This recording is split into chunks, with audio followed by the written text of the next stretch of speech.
to conduct 4 webinars on each Tuesday in July from 12 to 1. So the one that we held last Tuesday was on disability language and etiquette, and the one before that was on the history of the ADA. So if you were not able to join us for those, I highly recommend watching the recorded versions. They're very informative and very well received, and you can find those on the ODC website. I believe they're either up there now or they soon will be. So if you missed those, you can watch them from there. And then next week on the 28th, we hope you'll be able to join us again for our last webinar, which is on effective communication and lessons learned from COVID-19. So before I go over a little bit of housekeeping, I just want to say a few words about the ODC for those of you who may not be familiar with the commission. So the Oregon Disabilities Commission is a governor-appointed commission housed at the Department of Human Services. And currently on the commission, we have 13 of the allotted 15 members, comprised of people with disabilities and those who broadly represent major public and private agencies who are experienced in serving the needs of Oregonians with disabilities. The main purpose of the commission is to listen to and advocate for our constituents throughout Oregon in order to achieve our mission of securing economic, social, legal, and political justice for individuals with disabilities through systems change.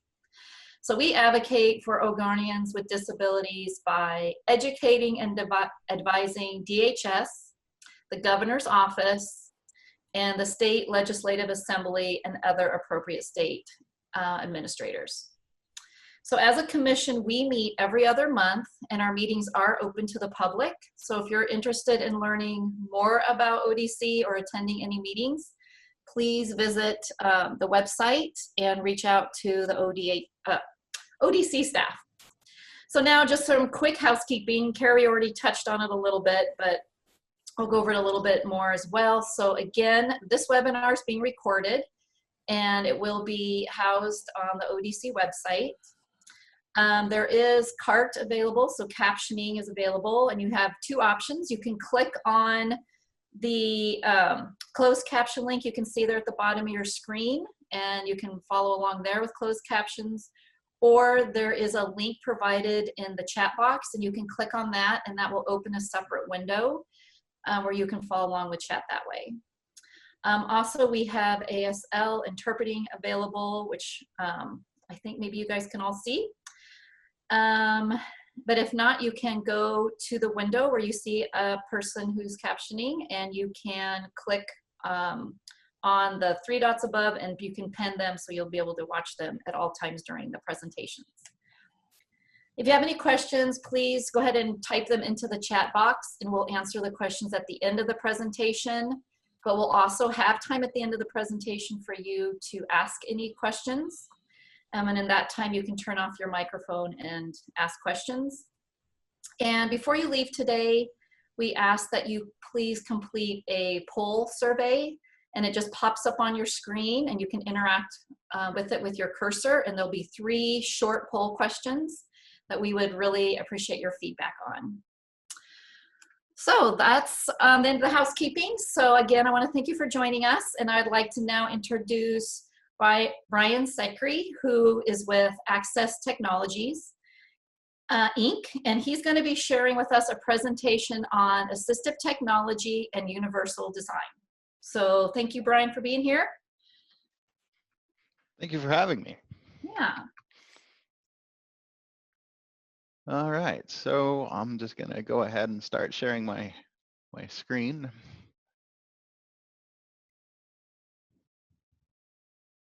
And that button should be sharing now. All right. So as you've heard, my name is Brian Secree. I'm a certified office ergonomic evaluator as well as an assistive technology specialist for Access Technologies, Inc.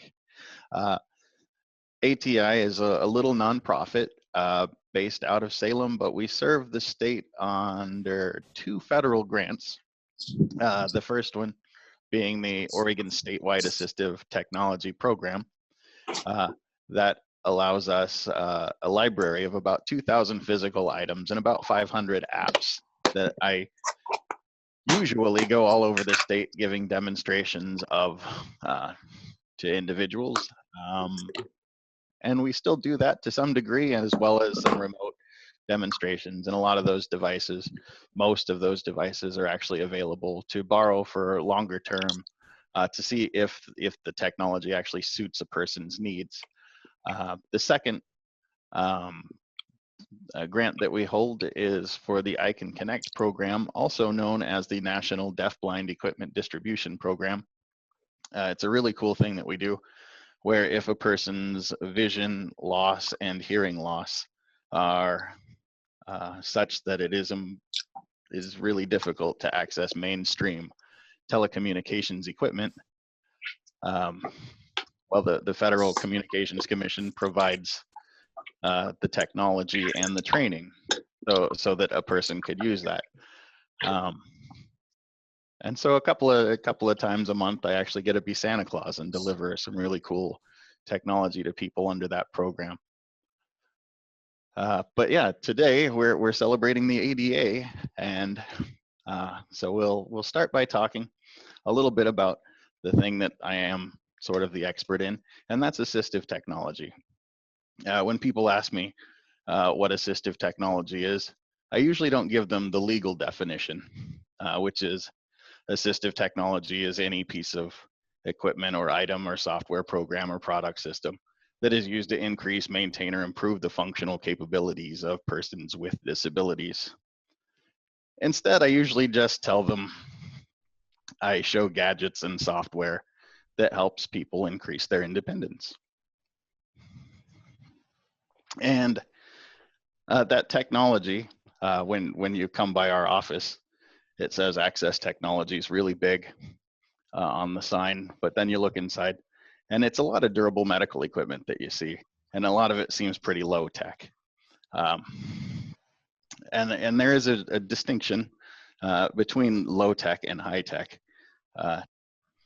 in that if you're in need of some technology, it doesn't always have to cost a lot of money for a device. Sometimes it's as simple as a little flexibility with the schedule, or the ability to move your cubicle to a quieter or sometimes noisier environment, depending on whether you need quiet or you fall asleep in quiet situations. It could also mean that you get to take your work home from the office. This slide actually predates COVID a little bit, so there are quite a few of you sitting at home right now watching this presentation. The low-tech stuff isn't usually all that interesting to a lot of people. We don't get to write it into reports and recommendations as often as we could. But a lot of people, when they see us, they want to see the high-tech stuff. The tablets, the smartphones, the smartwatches, smart pens. I can actually see a segue from my seat here.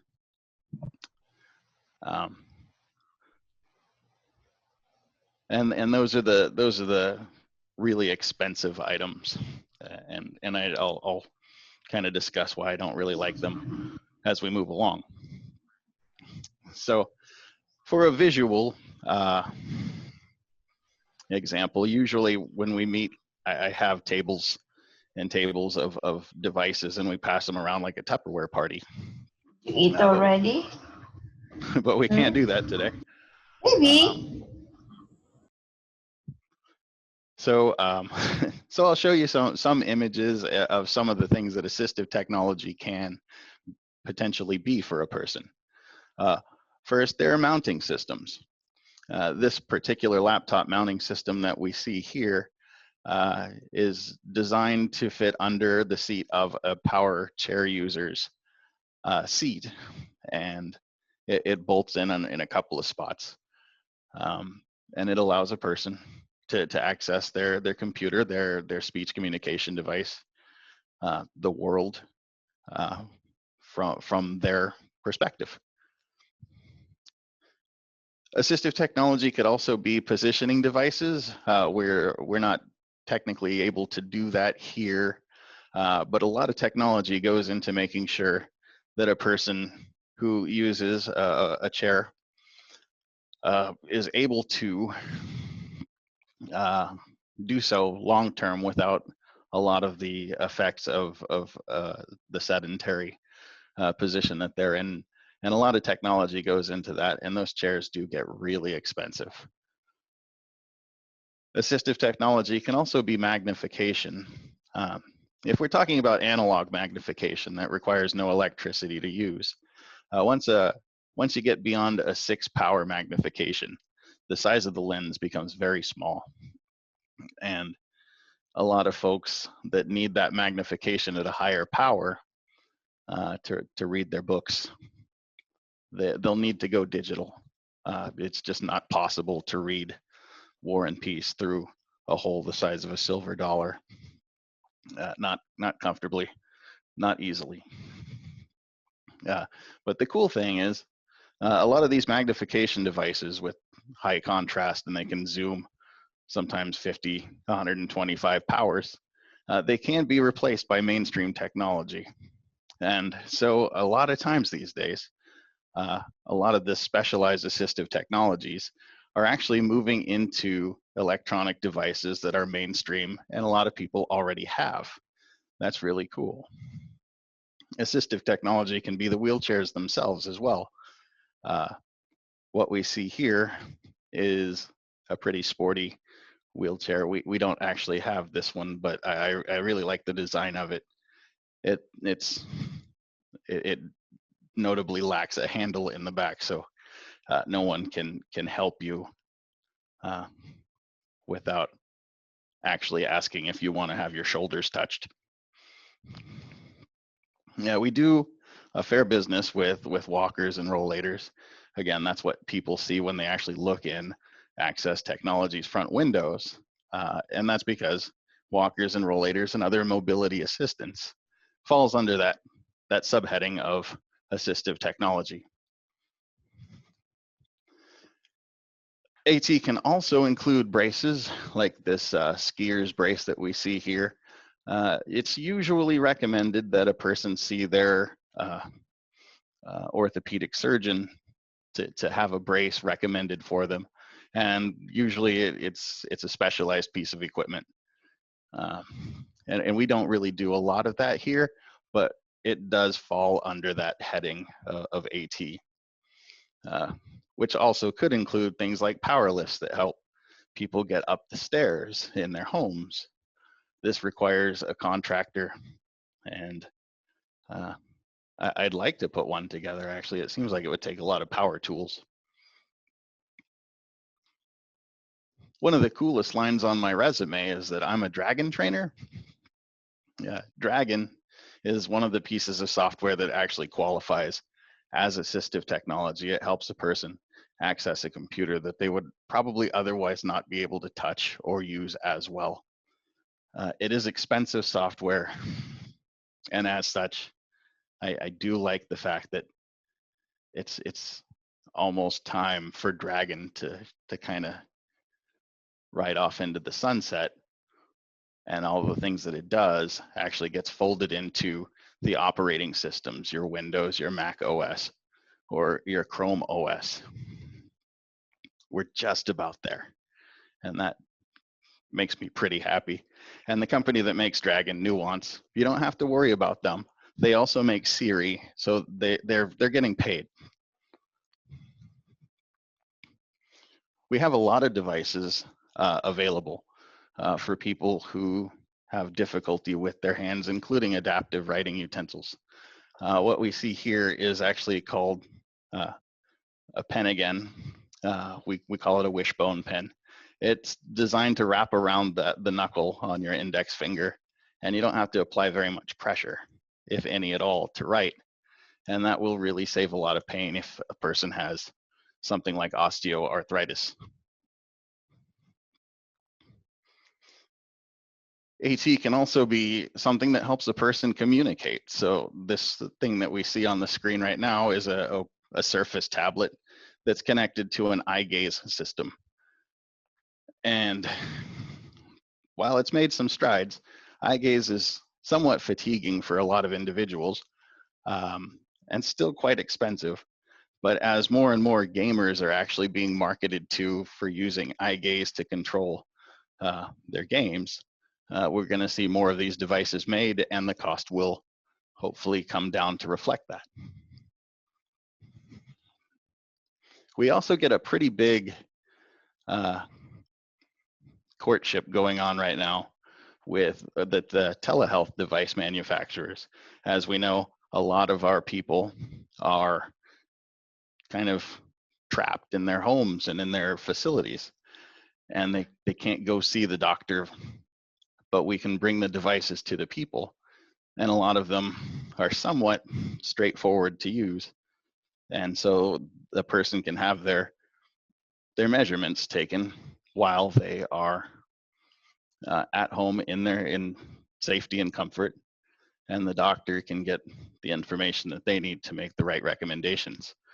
I was really hoping to have one today, but one of the people that came to show us their device, we found it inaccessible. So they went back to design school, and I hope to see version 2 in a thing that we can show and be proud of.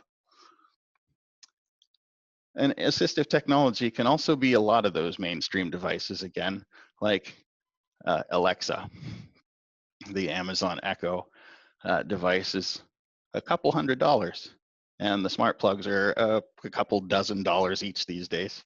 And they could replace a system that used to cost $10, $12, sometimes $15,000 to price out and install into a person's home. It's really convenient for some of us that don't really want to reach for a light switch, but it's essential for somebody who wants to be independent in their home, and they simply can't reach that light switch.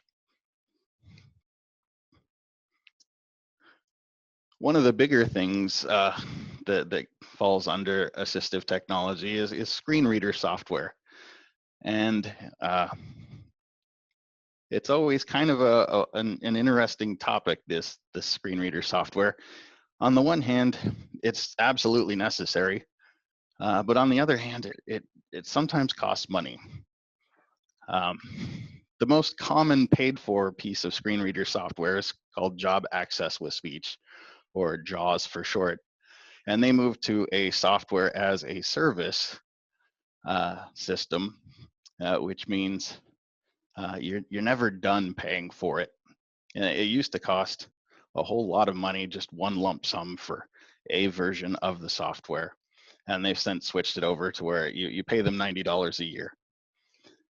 And that's an added expense for a thing that a person has no control over. Like you need the software, you have to pay for it, but you have to pay extra, more than other people do, and that's just not really fair. And the same is true for other manufacturers. So Dolphin does the same thing, a little bit different. I always say it's like driving a Ford versus driving a Chevy. They do a very similar thing. It's just that the controls are a little bit different and the voices are a little different, and they're both really expensive. And there are some alternatives. So there's non-visual desktop access, for example. That's considered freeware or donorware. So if you have money, you can send it to them, and that kind of keeps the lights on there. But it does pretty much the same job as JAWS. Your experience might vary, and it's free, but also free and getting better all the time is what's built into the computers these days. So I set up a lot of new Windows 10 machines, for example, and the first thing I hear is Cortana. And that is so people with low vision and literacy difficulties can actually set up their computer more independently. And Apple does the same thing with VoiceOver.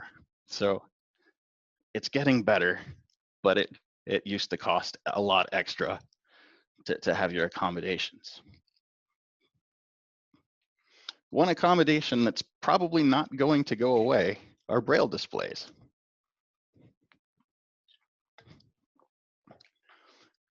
And what we see in the image are 4 different types of Braille displays. In the top right corner, there's one called the Smart Beetle, and it's a pretty good example of what a Braille display does.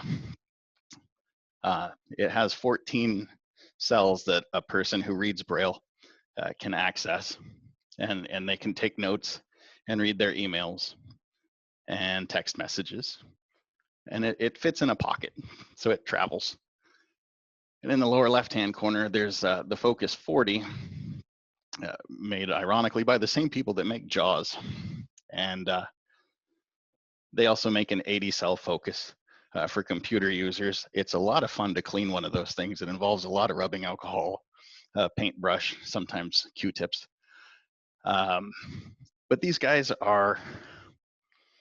they're always going to be around because there's an shrinking population of people that need to be able to access the world through their Braille display.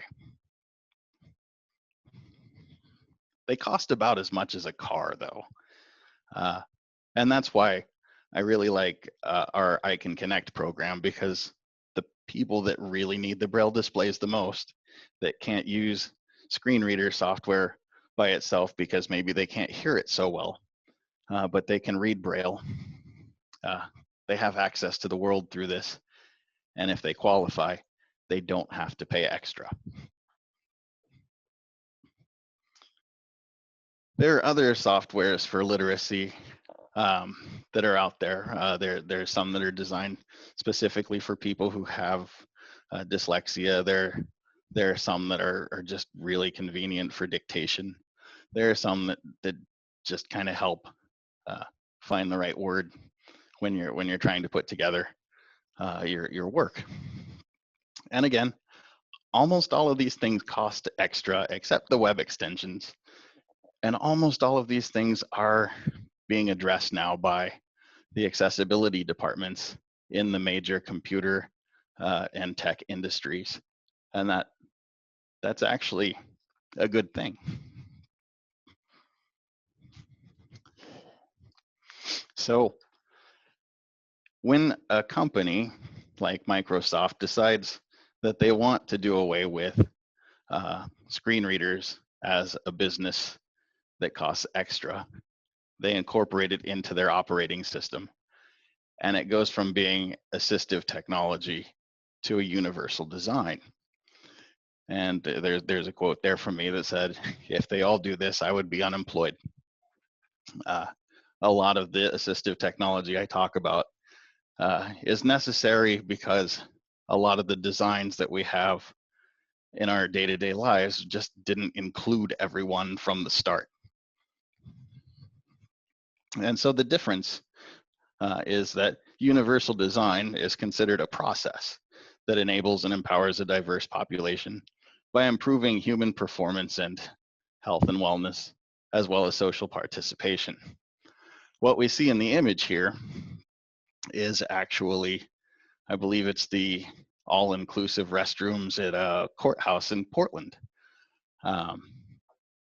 And it doesn't distinguish by gender. It doesn't make it difficult for a person using a wheelchair to reach the sink or the restroom itself. There's even a changing table, and that's the modern attempt at a universal design. So universal design is different from assistive technology in that when I suggest a piece of AT, it's usually bolted onto an existing design. It's software you install onto the computer. It's a thing that you carry with you, an extra thing that costs extra money, and it usually has a lot of extra cost with the redesign and materials. And a lot of AT is serviced by a specialist. And whenever you see the word specialist, you see dollar signs. Whereas universal design it's baked into the process. So there isn't any extra cost involved, and it's able to be serviced by a mainstream technician. What assistive technology and universal design have in common are that they do have the same goals. And so it says the goals of universal design, but also of assistive technology. These goals include making sure that people of all shapes and sizes are able to access the things that they need to access without putting in any extra effort or having to have a pre-understanding of how to operate a device before actually accessing the device. Another set of goals is that they do promote wellness and health, and they avoid injuries. So in the 90s, for example, a lot of us had keyboards with feet on the back, and the keyboard itself would be positioned at an angle that would cause us to bend our wrists backward while we typed. And a lot of doctors had a lot of business in carpal tunnel surgeries because of this. So they've changed the design of keyboards quite a lot to make sure that they are at least flat, if not a little bit of a negative tilt, to keep your hands in what we call a neutral posture. Universal design also incorporates personalization. So it allows a person to put their personality out there and give themselves an expression. And it provides choices. So you don't get just one style of shoe. If you have a need for a special shoe, you have the whole range of shoes available, and they can 3D print them in such a way that it fits you as a person. And the final goal is to make sure that your cultural values, your social and environmental values are also respected and taken into account. And those are taken into account by adhering to the principles. And famously, there are 7 principles of universal design. These are called guidelines. They are not laws. And the image illustrates the reason why they're guidelines and not laws, in that the picture says meeting requirements doesn't always ensure accessibility. And there's an image, I can almost imagine the process that went into it, but there's a curb cut on a corner, and there are tactile pavements for low vision commuters, but about 3 feet away from all that, the sidewalk ends right in the middle of a light post. And so it's ADA compliant to the letter, but not necessarily to the spirit. And when you're thinking universal design, you want to think beyond what's the minimum. So Hey, the first Brian, principle. Yep. Sorry, this is Carrie, and I'm just going to let you know that we're at 12:30 and just giving you a little time check, okay? Oh, sure. Thanks. Thanks. So the first principle is equitable use. That implies that everyone has the same kind of experience using this particular idea that a person has in their design. So what we see in the image is the stairs of that lead down to the Chicago River in downtown Chicago, and it has incorporated a somewhat accessible ramp, as well as a couple other features that make it aesthetically pleasing to the subjective eye, but at the same time, it makes sure that everyone kind of gets down to the river at about the same time in the same way. Another principle is flexibility in use.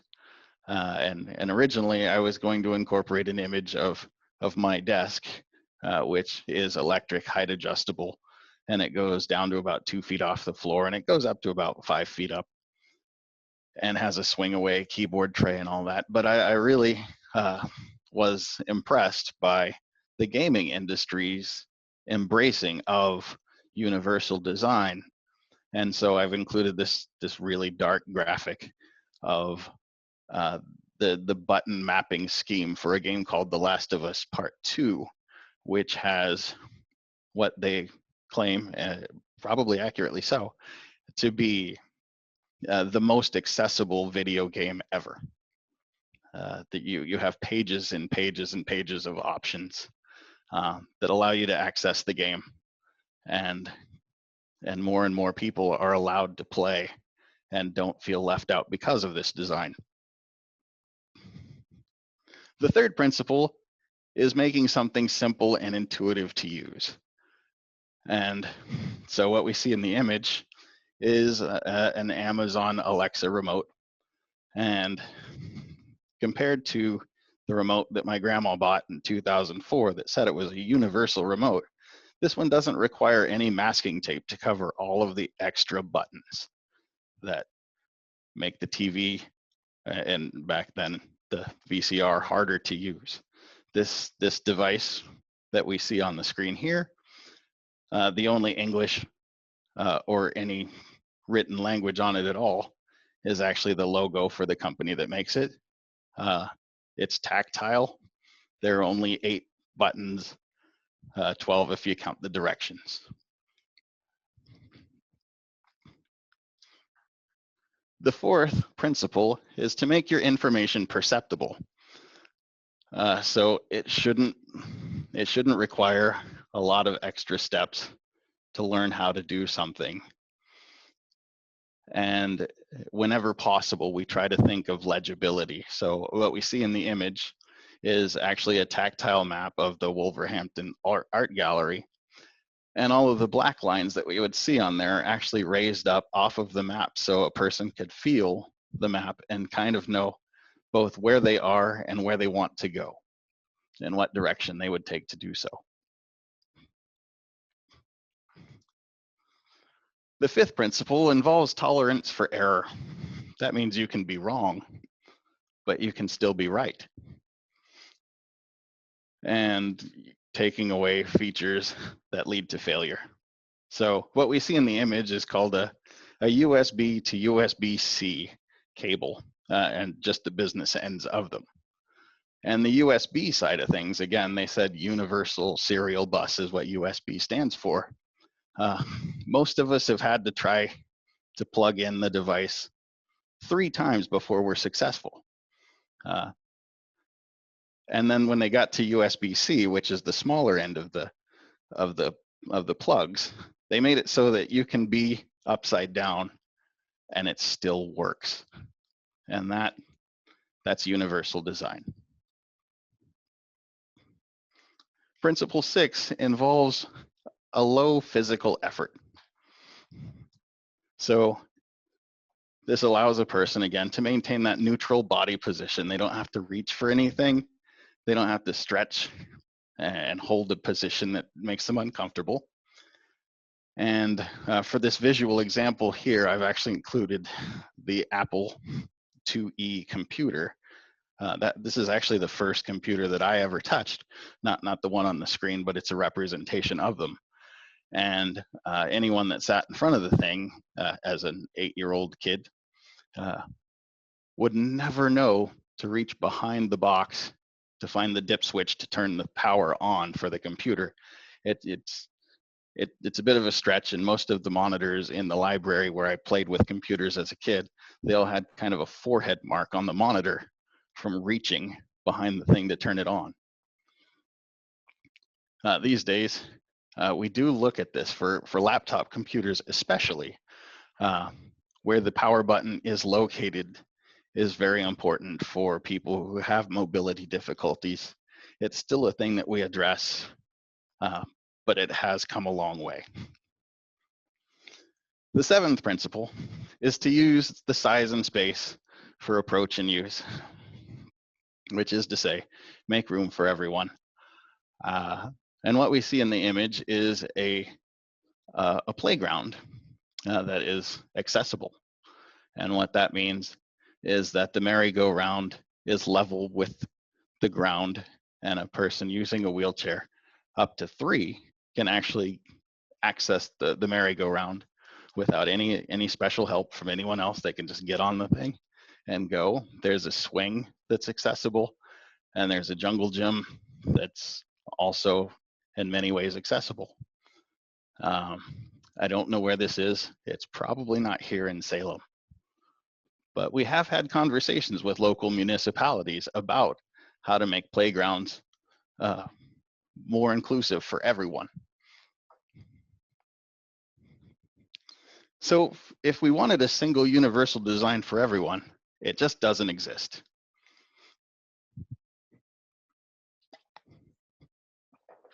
All we can do is keep approaching and including more people, and there's a process where a lot of times in design we say it's good, it's fine, and we never listen to anyone say it's not good and it's not fine for me. I can't get there. I can't use it. And if we don't listen to those people, then we continue to think it's good and it's fine. So all we can do is keep listening to people who say that this is why we can't access this thing. And we can just keep trying our best to incorporate everyone. And this is the third section. It was actually going to be a lot more detailed into how you, the watchers, the listeners, the audience, could be more of an active participant in universal design, because most of you are creators, you're designers.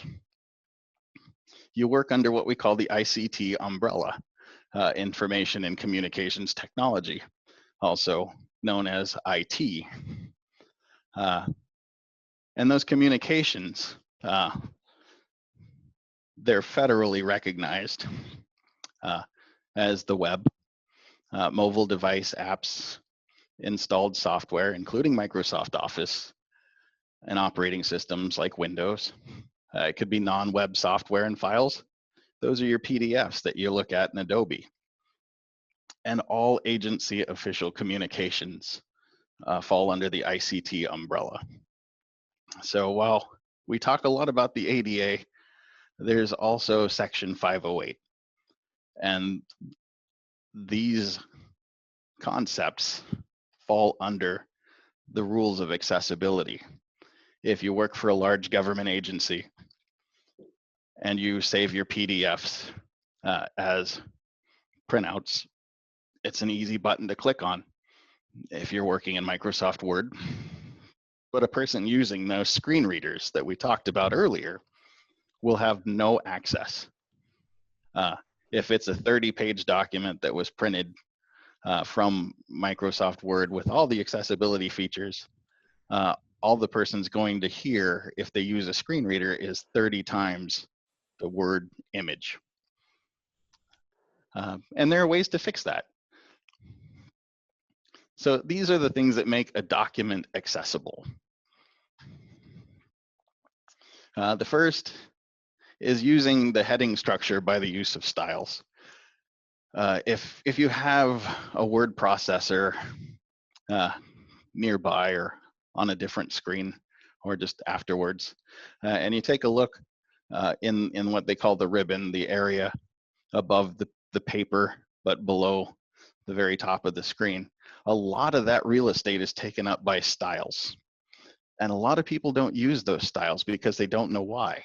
So if they want to make a heading on a report, they usually just make the font a little bit bigger and bold. But if they use the heading structure, a person who uses a screen reader can actually read the document the same way anyone else would, which is to say they can skip the parts that aren't of any use to them. But if you have a long document and it's inaccessible and there are no heading styles, they have to basically listen to the whole document analog style from start to finish until they get to the point where they need to. It's a severe inconvenience, And it usually comes back by HR in the form of an inefficiency that they've sometimes blamed on the person using the screen reader software, which is just a violation in so many ways. The use of list structures is also somewhat important. A lot of times, though, when we make a bulleted list or a numbered list, the software, the word processor, automatically makes that adjustment for us. Unless you're like me when I was younger and I used hyphens for bullet points. And a person using a screen reader, again, isn't able to jump around those bullet points as easily. It just says hyphen instead of bullet point. The use of alternative text is also important. Anytime you have something on the screen that is visual, an illustration, a logo, maybe not always a logo, a photograph, a graph, a pie chart, you need to include with that a tag that allows a person using a screen reader to understand the importance of that image, a brief description of what it is and maybe why it's important. Hey, Brian, sorry to interrupt again. This is Carrie. I'm just letting you know we're at our 15-minute mark. There's a few questions coming up, so let me know when you're ready to start questions. Oh, nice. I think I got about 5 more on this, and then we're ready for questions. Perfect. Thank you. Yep. With data tables, we want to be as basic as we possibly can with data tables. Not using multiple headings, not merging cells, no blank cells in the middle of the document. Again, it's for the screen reader to be able to navigate that table and get the same information from it than anyone else would by looking at it. If you incorporate links into your messages and your emails, make sure that they're appropriate in that if it's a very long email or a very long web link, you insert it properly as a hyperlink if it's not on a paper document, and you make sure it doesn't just say click here, but instead you give a good descriptor of what that link will take the person to. They don't necessarily want to just have to blindly trust you. We also want to be mindful of the use of color and color contrast. There are a lot of people that are colorblind, and using graphs that are just this red represents this thing and green represents this other thing, and to a person who is colorblind, it's just the same thing. So we find alternative ways, different patterns or different shapes to distinguish between the things that we need to distinguish. If you're making a document under file, there is a spot that says title. If you put the title in the document right there, then a person using the screen reader, again, has better access to the document. Also, we advise the use of plain language. I think it was Twain who said, never use a big word when a more diminutive one will suffice. Again, this is for people who, they might not have the educational background that we do. They might not have the intellectual capacities that we do. So whenever possible, have somebody kind of edit your document and say, that might have been too big a word there. We're going to jump over layout tables and columns, and I'll point out multimedia. If you're presenting multimedia, it always helps to have someone doing an audio description as well as providing transcripts.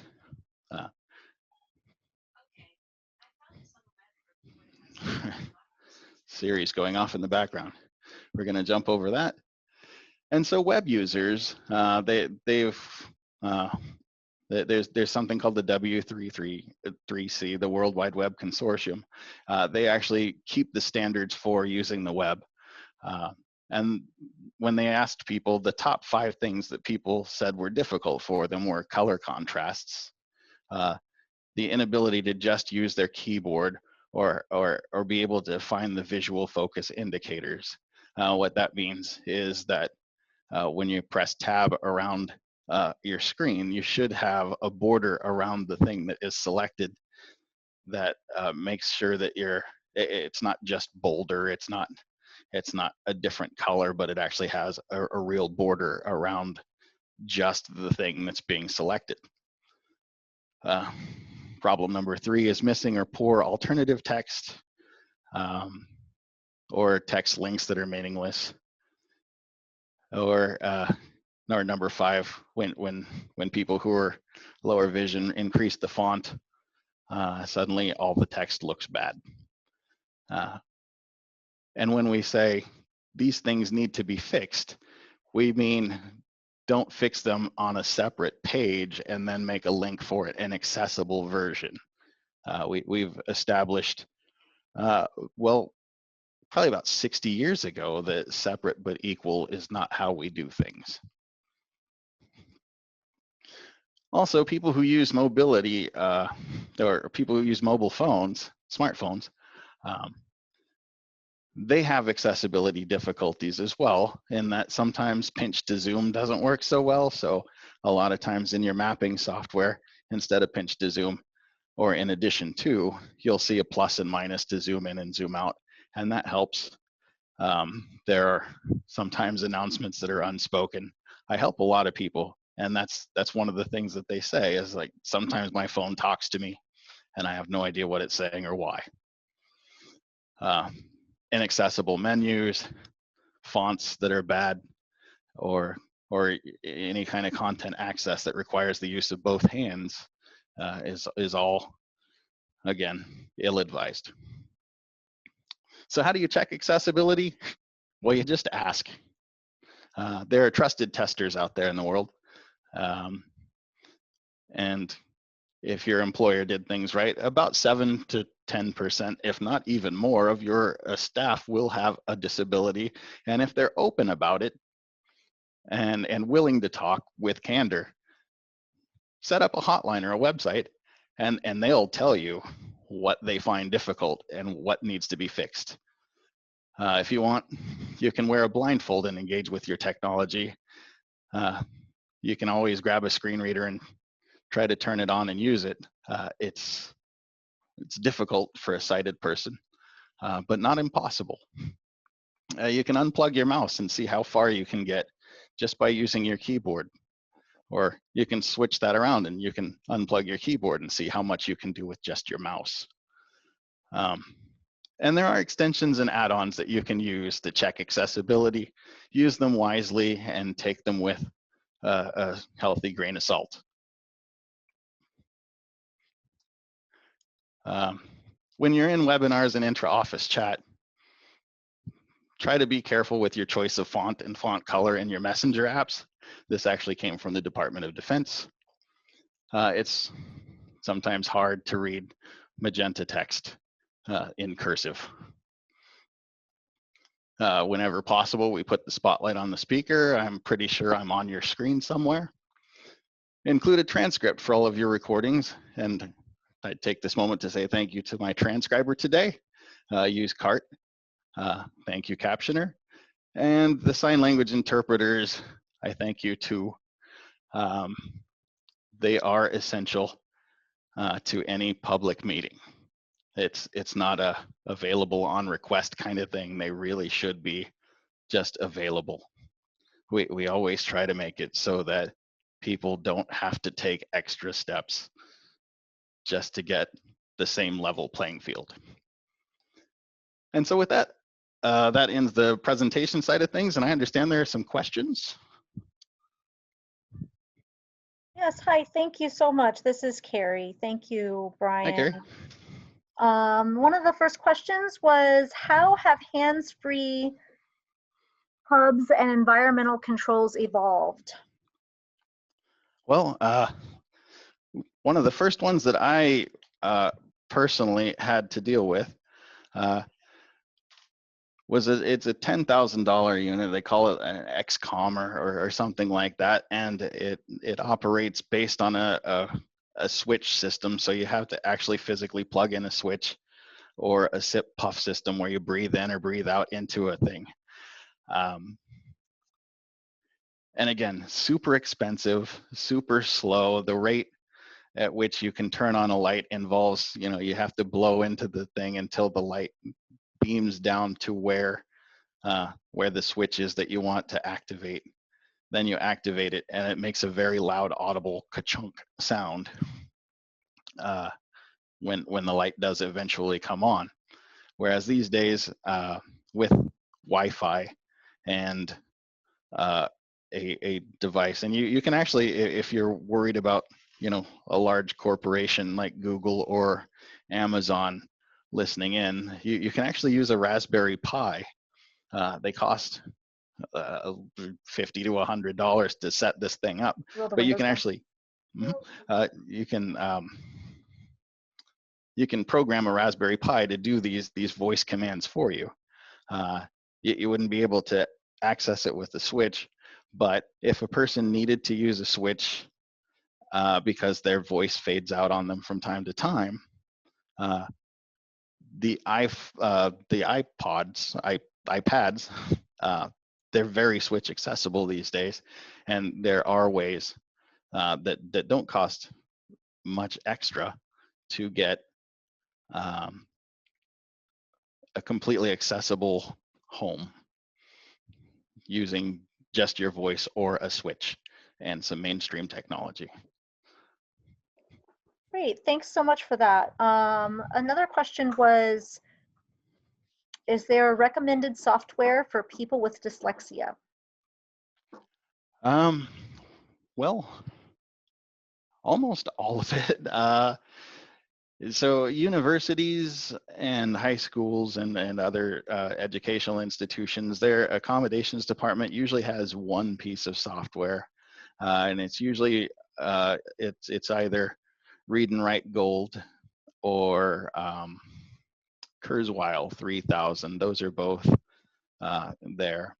I have been in conversations before with the guy who made something called Got It. He's very proudly a person with dyslexia, and he designed the software to work exactly the way his brain works. And Dragon also works well with dyslexia. If you get the professional version, you can actually have most of the text that's on your screen read back to you, and it even records your own voice. So if you're not sure if you made a mistake or if Dragon has to learn something new, you can actually make those corrections fairly in a straightforward way. Thank you, Brian. The next question is, with adaptive technology that involves language, do they take into account English as second language users also? A lot of times, yes, they do, especially the ones that are built in as apps on an iPad. I happened to be in an assessment once in a small town, and I pulled out an app called Proloquo to Go, and was showing it to an individual, and his personal support worker happened to be there, and he's a veteran, and he said that's the same app that we used to communicate with people that didn't speak English in Afghanistan. So it does take some language into account. It's just that a lot of it is mostly icon based, and you do kind of have to, with certain concepts, understand the culture just enough to know what the stick figure is doing. Excellent information, thank you. Another question was, have you ever used Dragon Speak for state software programs? Yeah. I believe there might be a person or three at 500 Summer Street in Salem that actually uses Dragon on the regular. Quite a lot of it does work. I know that my colleague Alicia has gone quite a ways with discussing with the developers of Orca to make their system a whole lot more accessible, not just for Dragon, but for screen reader users and everyone else. It's possible to use Dragon, and sometimes it just requires a few extra steps, which again, you shouldn't have to, but there it is. Thanks, Brian. We have one more question about ways that access technologies could help with migraines. Well, if someone came to me with migraines, I would probably recommend a few different apps for the phone. A lot of them don't cost anything extra. They're put out by the VA hospitals for a variety of other reasons, but you can always keep track of the things that trigger those migraines and the things that might have come around that help those migraines go away. I get them Sorry myself. to interrupt. It was about visual migraines. I'm sorry, it wasn't. Oh, wasn't visual there. migraine. Oh, okay. Yeah, I'd need to understand a little bit further as to what those would do to a person, as far as does it basically make them need a screen reader to read out loud for them? And that's built into your smartphones these days. So I'm just going to suggest that our attendee, Deborah, who's asking the question, could use your contact information that's on the screen to get more information about that. And Amy Deese, did you have a question that you wanted to ask? You can unmute your mic.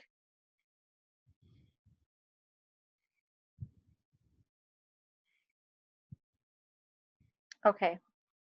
I'm not sure that she's still there. So it looks like that's all the questions that we have right now. Great. Thank you so much, guys. If you can stay on for just a moment, we're going to put the poll up. And you could please take a few minutes to answer these questions. Really appreciate your feedback. And thank you again for attending. We had up to 221 people here with us today. Wow. Hi, everyone. This is Angela. And for number one, it looks like we have it. The topic is, for the topic that we had today, assistive technologies. And so if you could just, when you're when you're reading that, just keep that in mind and not the COVID-19 response. Sorry about that. That's okay, Carrie. We have all these polls for our webinars. They're getting crisscrossed. So number one just says, this webinar increased my knowledge about effective communication and assistive technology. Do that. And then the second one is, please indicate your level of agreement with the following. I am satisfied with this webinar. And for both of those, the choices are strongly agree, agree, disagree, or strongly disagree. And for the third question and last one, we just want to get a sense of who's all joining us. And so you can mark more than one person with a disability or family member, personal assistant, maybe you represent a disability agency, state employee, county employee, post-secondary student or teacher, or other. And we appreciate you participating in the poll. And I want to thank again everyone for joining. Carrie, thank you so much for your hosting. I really appreciate that. And we'll hopefully see everyone next week. Thank you. Going to give a few more seconds here with the polling. We've got 97%, 100%. Yeah. All right, I'm going to end. Carrie, just keep it up 1 second. Yep. Okay. Just a second here. Can you see it? Yep. Okay. Yeah, because I'm a host, so I think I go through. Okay, I got it. Thank you, Carrie. That's the first one. Okay, I'm gonna, and the second one.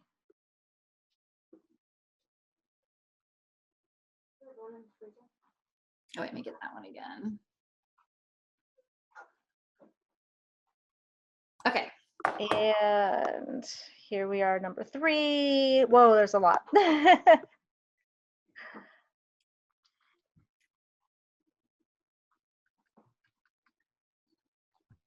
And again, this is being recorded, so we can always come back and check on this. Thank you all for participating. There's 58 people left. Appreciate your patience so much. And thank you to our interpreters and CART provider. Thanks, Carrie. I'm gonna head off to another meeting. All right, everybody have a great day. Thank you. Thank you. Bye-bye.